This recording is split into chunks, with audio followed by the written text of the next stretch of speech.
Hello and welcome. I'm Blair Blackwell, and this is the Daily Cyber Brief. Here's today's rundown of the biggest cybersecurity stories you need to know today. Good morning. This is the Daily Cyber Brief for March 19th. Here are the key cyber risks shaping today's session. Active zero-day exploitation against network and email infrastructure. A sophisticated iPhone exploit chain used for data theft, and fresh federal guidance to harden the endpoint management plane. We start at the network edge. Researchers report the Interlock ransomware group has been exploiting a critical remote code execution flaw in Cisco's secure firewall management center since January, using it as a zero-day to gain high-privilege access and move quickly toward ransomware deployment. Amazon Threat Intelligence is flagging an active campaign, and the risk profile is clear. Compromise of a central management console can cascade across multiple firewalls and sites. Email infrastructure is also under pressure.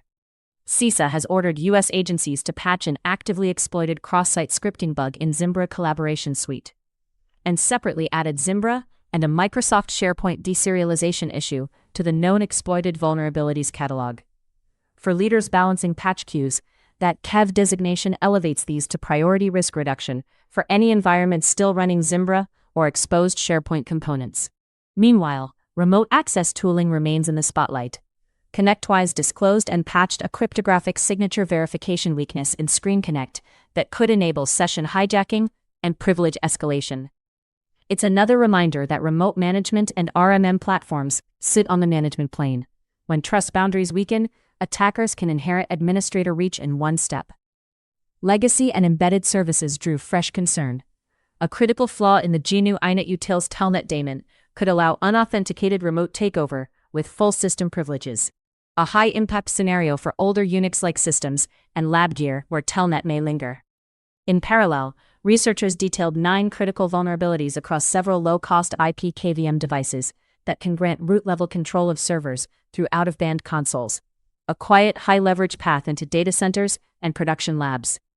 On mobile, a campaign dubbed Dark Sword is using a sophisticated iOS exploit chain against users in multiple countries, delivering an info stealer that can pillage personal data and even tap into cryptocurrency wallet apps. The targeting blends espionage and financially motivated theft, underscoring that iPhones remain in the crosshairs when the payoff is access to sensitive communications and digital assets.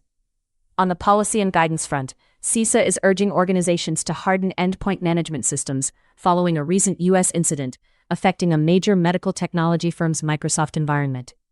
The emphasis is on least privilege roles, phishing-resistant multi-factor authentication, and multi-admin approval for high-impact changes. Controls that reduce blast radius when legitimate tools are misused. Looking ahead, expect continued probing of Cisco management centers and Zimbra servers while patch rollouts progress. And watch for exploitation attempts against legacy Telnet services and vulnerable IP KVMs as proofs of concept circulate. Mobile threat intelligence around dark zones delivery and persistence methods will likely evolve over the coming days. What to watch for today? Prioritize monitoring around network security managers and central consoles, email collaboration suites exposed to the internet, and remote access platforms like Screen Connect. You should also keep an eye on endpoint management and identity workflows for signs of admin abuse. Mobile fleets, where executives or crypto users are attractive targets, and any legacy Unix services or data center KVMs that expand your attack surface. The takeaway: attackers are pressing the management plane and the long tail of legacy systems at the same time. Speed to patch and strong governance over high-privilege tooling will define resilience this week. That's it for today's edition of the Daily Cyber Brief. Thanks for listening. I'm Blair Blackwell. This podcast is for informational purposes only and is not cybersecurity, legal, or financial advice.